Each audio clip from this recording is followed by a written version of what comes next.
Passamos ao debate sobre esta lei, agora chumbada pelo Tribunal Constitucional. São convidados desta edição Bruno Nunes, do Chega, Paulo Núncio, do CDS, Pedro Delgado Alves, do Partido Socialista e Fabiano Figueiredo, do Bloco de Esquerda. Todos muito boa noite, sejam bem-vindos a esta edição. Bruno, eu tenho, curiosamente, à minha esquerda, uma direita conservadora que defende, de facto, o direito à família. O Tribunal Constitucional considerou que esta norma leva a uma desagregação da família, a uma violação dos direitos consagrados, que põe em causa, efetivamente, aquilo que é o direito ao reagrupamento familiar. Pergunto-lhe, e tendo sido sempre uma bandeira do Chega esta norma do reagrupamento familiar, se o Chega considera que o direito à família é menos válido quando se trata de imigrantes do que quando se trata de cidadãos nacionais. Antes de mais, boa noite, cumprimentar os colegas de painel, cumprimentar a si, cumprimentar quem nos acompanha lá em casa. Olha, o direito à família, mas é à família dos portugueses, e essa de facto é a nossa grande preocupação. Que é... Portanto, a nacionalidade altera o direito já lá vamos. Para não entrar em debate consigo e tentarmos cumprir aquilo que o Pedro Delgado Alves disse, que era não nos interrompermos. Eu aguardo depois as perguntas, mas deixe-me pelo menos... Se alguém aqui nesta mesa tem direito a interromper, certo, peço mas desculpa, pelo menos, eu tenho direito ao final, a fazer 2 perguntas. segundos me interrompe, claro que não sim. vou conseguir sequer ter o meu raciocínio. Sabe que o problema é precisamente a retórica de tentarmos alavancar a necessidade, precisamos de imigrantes, a necessidade das fronteiras abertas durante 10 anos. Sobre a gestão do Partido Socialista, nós tivemos uma bandalheira em Portugal que resultou numa política de portas abertas que os tais imigrantes que nós tanto nos preocupamos com a família deles, assistimos a viver aos 20, aos 30, aos 40 dentro da mesma casa, em antigos abrigos para porcos no Samoco, a serem escravizados, e parece que dá jeito à esquerda e à esquerda radical, que começa no Partido Socialista, de dizer que os direitos humanos destas pessoas, quais direitos humanos? Reagrupamento familiar, deixe-me só concluir, reagrupamento familiar. Quando assistimos aos fluxos migratórios a entrar em Portugal, onde é que estão as mulheres? Que vêm do Indostão. Onde é que estão as mulheres? Quando assistimos que apenas vêm os homens. Qual foi a preocupação do reagrupamento familiar desde o início? Onde é que estiveram preocupados com esse reagrupamento familiar? Se o agrupamento familiar, não se dificulta a entrada dessas mulheres? Sabe qual é o problema? Nós temos que tratar, antes de olharmos para a questão humanista, porque se olharmos meramente para a questão humanista, achamos que podemos deixar toda a gente entrar e depois as pessoas entram, não têm condições e vivem como ratos colocados em antigos abrigos para porcos. Deixe-me perguntar-te isto. Deixe-me concluir o raciocínio, senão fica difícil. De que forma senão fica difícil, não consigo raciocinar. De esses homens, como diz, que vivem numa bandalheira, em casas com 20, 30 pessoas, e nós infelizmente vimos várias situações dessas. De que forma é que essa bandalheira pode ficar prejudicada se esses homens puderem viver com as suas famílias, as suas mulheres? De que forma é que nem sequer deviam cá estar? Devia ter existido coragem para trancar a entrada, para fechar. E, portanto, não estaríamos a falar de reagrupamento familiar, o reagrupamento familiar era lá, não era aqui, permitir que acontecesse o que está a acontecer. Sabe que aquilo que aconteceu hoje, o Tribunal Constitucional não pode ser, nós não queremos, eu já disse hoje isto num debate que tive com o Pedro Delgado Alves e volto a repetir, nós não queremos, como no Brasil, uma judicialização da política, nem uma politização da justiça. Nós não queremos uma democracia de magistrados nem de juízes. Nós não queremos o Alexandre Moraes em Portugal. Mas queremos uma coisa que seja clara, o cumprimento da Constituição. E temos um problema, que ao final de 6 anos finalmente veio à tona d'água. Há algo que se dizia que éramos loucos. Mas neste momento, esta Constituição não serve às necessidades da atual conjuntura política. Neste momento, um cidadão português que entre no Brasil consegue mais rapidamente a nacionalidade brasileira do que um brasileiro que chega a Portugal. Isso é falso. Sabe porquê? Porque há a dispensa do visto CPLP. Por isso nem sequer é verdade. Existe a dispensa de visto para CPLP. Esta agora correu-lhe mal. Quer-me tanto interromper que, entretanto, diz algo que é completamente falso.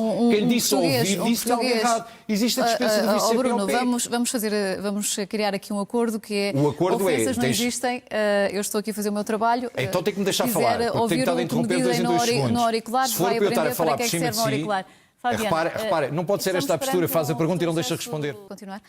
Relativamente às relações com os países da CPLP, Bruno, de facto, nós tivemos algumas críticas, quer do presidente brasileiro, quer do presidente angolano, lembrando até se Portugal, que encabeça esta lei, estará disponível para que os seus cidadãos sejam tratados de igual modo nestes países. Admite que esta lei possa ter como consequência para alguns portugueses imigrantes, com E, fora do país, que possam ter alguma retaliação também nessa vida melhor que procuram além fronteiras?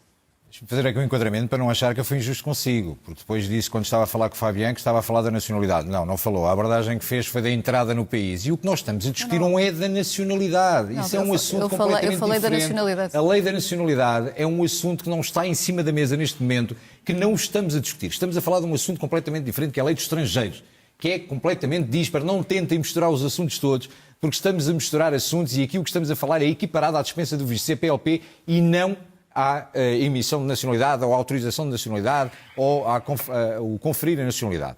Em relação a Lula da Silva e João Lourenço, vou-lhe dizer o seguinte. Olha, João Lourenço, para nós, é um ditador sanguinário, que o Partido Socialista não se preocupa muito com o apoio que lhe dá e com a mão que deu sempre ao MPLA e com a vergonha que foi sempre para os portugueses, da forma como expulsou os portugueses, que foram espoliados e retornados e roubados pelo MPLA.